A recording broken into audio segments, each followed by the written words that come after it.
is font weight property? A font weight property represents CSS property that we can use to set how bold we want to display our text.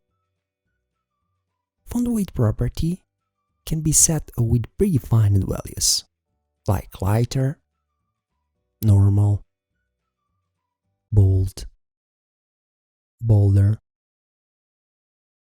or we can use predefined numerical values, something like 100, 200, 300, 400, 500, 600, 700, 800, and 900.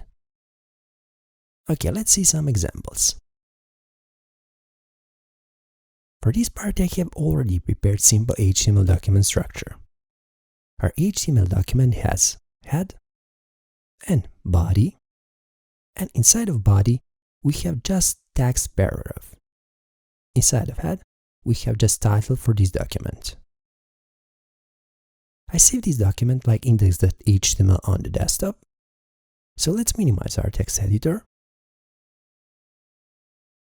This is our index web page, so let's open it.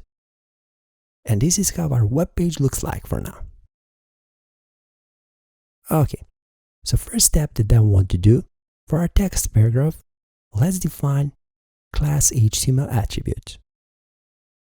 Okay, like value, let's set bold. Okay, now inside of head, let's define style block, where we're going to define all styles for this HTML document. And inside of style, let's define bold selector. As we know, selectors start with a dot. Bold, let's define declaration block. And now let's define font weight CSS property. And like value, let's set bold. Okay, let's save these changes.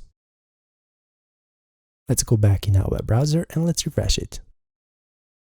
So as you can see, now we have set font weight bold for our text paragraph, so our text paragraph is bold now. Let's analyze our web page, so let's click on inspect. Now on the right hand side, you can see structure of our web page. So let's expand head, let's expand body.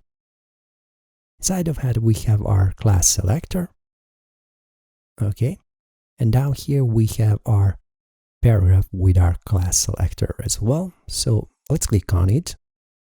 And down here we have font weight CSS property. If we uncheck this, you can see how our text paragraph will look like without this property. So we can check it back. And if we click on a bold value here and delete this, you will get all available predefined values that you can use. So as we previously said, we have those numerical values. Also, we have those values that are predefined like word values. So you can go through all of these to see how your text will be affected with these values. Okay, so this is how we can use font weight CSS property. So feel free to play around with this. Thanks for watching this tutorial, and I hope this was helpful to you. If you like our work, please become our Patreon or simply donate over PayPal. Please remember, even little from you means a lot for us. You can follow us on our Twitter and Instagram profiles, and please don't forget to subscribe on our YouTube channel, because on our YouTube channel, knowledge is waiting for you.